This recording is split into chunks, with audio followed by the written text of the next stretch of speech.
नमस्ते। 2020 विधानसभा चुनाव में तेजस्वी यादव जिस तरह से अपनी छवि बिहार की जनता को के सामने परोस रहे थे, उससे यह लग रहा था कि शायद आरजेडी अब पुरानी आरजेडी नहीं रही। आरजेडी लालू प्रसाद यादव की आरजेडी नहीं रही, जिसमें जंगल राज हुआ करता था, जिसमें बाहुबलियों की चलती थी। 2020 में ए टू जेड की बात तेजस्वी यादव किया करते थे, लेकिन महज 5 सालों में ही तेजस्वी यादव का जो असली चेहरा है, आरजेडी का जो असली चाल चरित्र और चेहरा है, वो सबके सामने आ गया। 2025 विधानसभा चुनाव में तेजस्वी यादव ने भले ही एक युवाओं को गोलबंद करने की खूब कोशिश की, लेकिन उसके बाद उसके साथ ही उनके मुंह से शहाबुद्दीन जिंदाबाद या और अमर रहे के नारे भी हम लोगों ने सुने। अब तेजस्वी यादव पे एक और गंभीर आरोप लगा है, और यह गंभीर आरोप जदयू के एमएलसी नीरज कुमार ने लगाया है। पहले आप उनका यह आरोप सुनिए, यह वीडियो देख लीजिए। पुलिस महानिदेशक बिहार से हमने अनुरोध किया है कि माननीय तेजस्वी यादव जी मीडिया स्रोत से प्राप्त जानकारी के अनुसार देश से बाहर है और उनके साथ रमीज नेमत खान, जो मीडिया के स्रोत कह रहे हैं, जिसका खंडन अब तक नहीं हुआ है, जो उत्तर प्रदेश का हिस्ट्री सीटर है, वह तेजस्वी यादव के साथ है।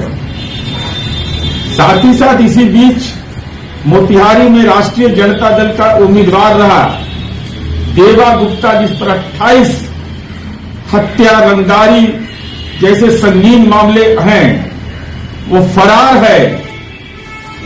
1 लाख का इनाम मोतिहारी पुलिस ने घोषित किया है। पुलिस मुख्यालय तेजस्वी यादव के साथ जाने वाले, हमारी आशंका है कि देवा गुप्ता भी तो तेजस्वी यादव के साथ नहीं गया है। इस पूरे मामले की पर गंभीरता से पुलिस मुख्यालय कड़ी नजर रखे, चूंकि जब हिस्ट्री सीटर रमीज खान जा सकता है तो देवा गुप्ता भी विदेश उनके साथ जा सकता है, ऐसी हमारी आशंका है। तो आपने देखा इस वीडियो में नीरज कुमार ने क्या आरोप उन पर लगाए हैं। हो सकता है कि आप ये कहें कि ये राजनीतिक बयानबाजी है, राजनीतिक आरोप प्रत्यारोप है, लेकिन ये जो रमीज खान का नाम यहां पे सामने आ रहा है, इस रमीज खान का नाम पहली बार रोहिणी आचार्य, जो कि लालू प्रसाद यादव की बेटी हैं, उनके मुंह से सामने आया था। अब ये रमीज खान जो है वो बहुत बड़ा हिस्ट्री सीटर है।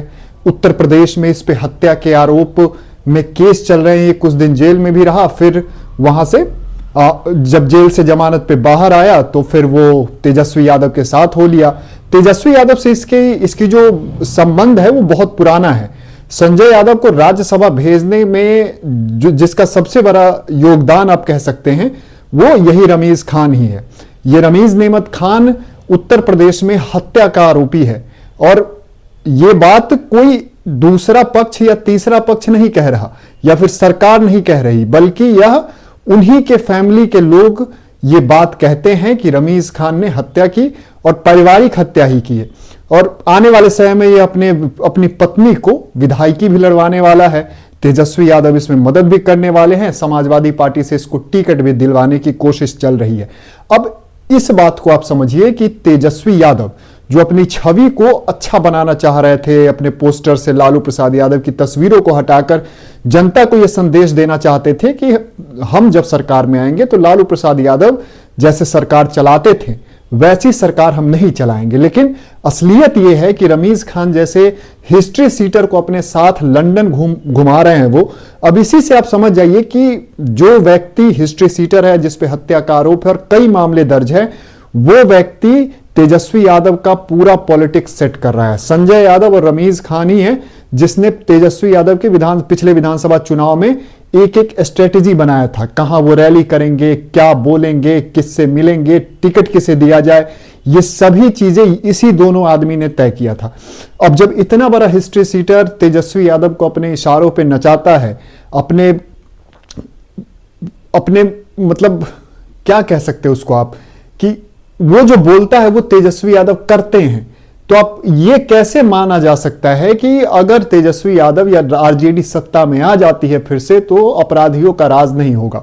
हालांकि 2025 में वो चीजें समझ में आ गई थी जब शहाबुद्दीन अमर रहे के नारे सीवान में तेजस्वी यादव ने लगाया था। इससे एक बात स्पष्ट थी कि राजद का जो चाल चरित्र और चेहरा है वो न कभी बदला है और न कभी बदलेगा। और ये बात बिहार की जनता को, बिहार के लोगों को, आम लोगों को, जो गरीब हैं, जो मेहनत करके अपना घर चलाते हैं, उन्हें ये बात अच्छी तरह से पता थी और इसी कारण आरजेडी 25 सीटों पर आ गई।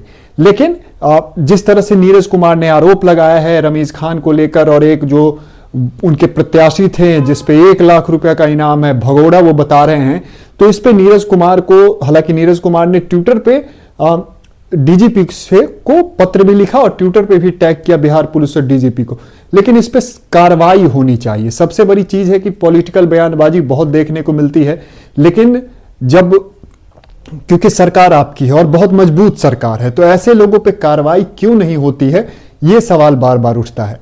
अब भले ही तेजस्वी यादव का प्रश्रय हो, लेकिन इस देश में कोर्ट है और उसी कोर्ट ने लालू प्रसाद यादव को चारा चोरी के मामले में जेल भेजा, सजा दी, और अब तेजस्वी यादव और उनकी मां राबड़ी देवी और उनके भाई तेज प्रताप यादव पर भी मामले चल रहे हैं। हालांकि इन सब बातों को दरकिनार करके ये चीज बहुत सीरियस है कि अगर ऐसे व्यक्ति से घिरे हैं तेजस्वी यादव, तो इस पे आपको भी सोचना चाहिए कि एक बिहारी होने के नाते कि अगर तेजस्वी यादव कभी सरकार में आते हैं, आरजेडी सरकार में आती है, तो उनका जो पूरा स्ट्रेटजी है जो बनाते हैं जो लोग, वो कौन लोग हैं, उनकी पृष्ठभूमि क्या है और उनकी मानसिकता क्या है। आपकी इस पे क्या राय है, हमें जरूर बताइएगा। बहुत बहुत धन्यवाद।